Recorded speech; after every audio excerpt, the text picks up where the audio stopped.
Jesus is about to perform a miracle. How many knows there's miracles in the Bible? Yes. All right. How many knows Jesus is a miracle God? Yes. How many knows Jesus is still doing miracles?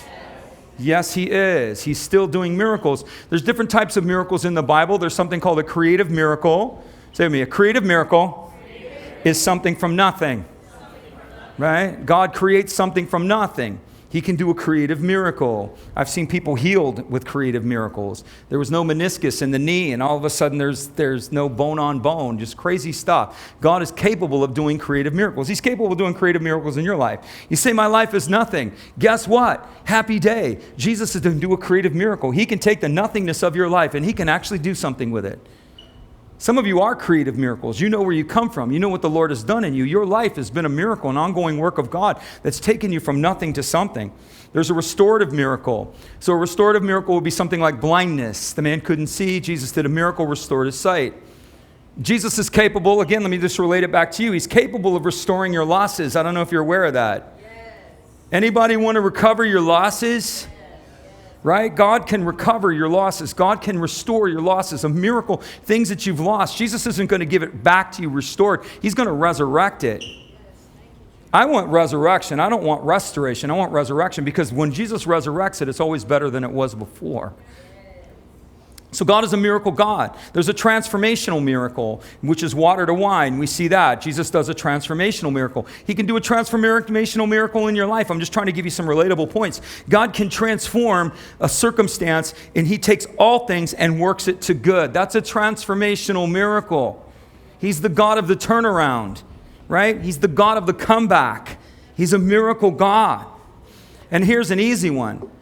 Jesus does miracles of supply and provision, and we can all identify with that. Has the Lord ever came through for you and provided for you? See? So now if the same God who does a miracle of provision, he'll do a miracle of transformation. Same God. Same God that gave you the miracle of provision will do a miracle of transformation. He'll do a miracle of restoration. He'll do a miracle. What was my other one? He'll do a creative miracle.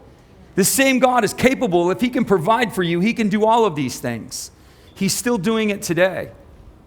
Where's your faith? Jesus is still doing miracles. Hebrews 13:8. Jesus Christ is the same yesterday, today, and forever. He doesn't change. If he did miracles then, he's doing miracles now.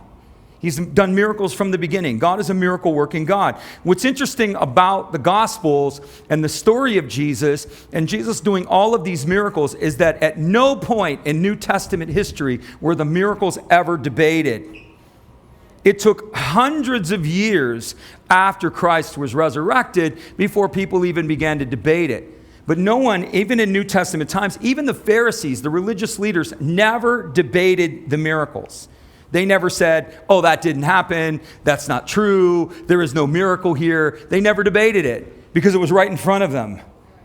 The blind were seeing. The lame were walking. And here you have a miracle of 5,000 people. Jesus is going to give them fish and chips, right? And I guarantee you, this is the best fish and chips these people ever had. And like, man, Jesus gave us fish and chips. I never had fish and chips like that. They're going to remember it. Oh, yeah, he just manifested it. He did a miracle. 5,000 people participating in a miracle, not just watching it. So the same God that did miracles then will do miracles now. And you are heirs of the miracle, Christian. You are loved of your Father on the worst day. You are not an outsider, you're an insider. You say, you don't know what I've done. You don't know what he's done. You don't know what I'm doing. You don't know what he's doing. Stop doing what you're doing and start doing what he's doing. Right?